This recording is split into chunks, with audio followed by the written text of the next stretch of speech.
Pengamanan di Bandara Sultan Iskandar Muda Aceh Besar diperketat.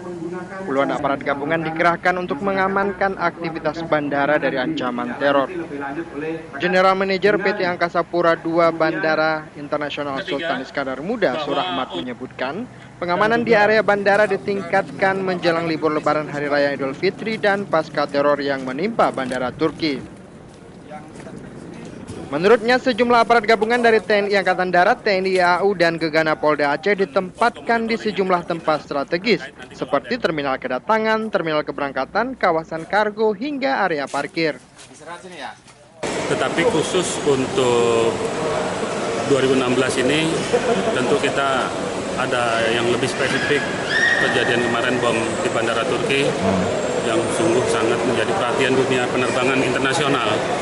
Sehingga semua pimpinan mengambil keputusan bahwa ini masuk kategori siaga 1, dan juga kondisi bandara ditetapkan dalam kondisi kuning atau waspada. Kondisi kuning yang selama ini kita kondisi hijau, sekarang kondisi kuning dengan adanya ancaman bom, teroris maupun yang membahayakan keselamatan penerbangan.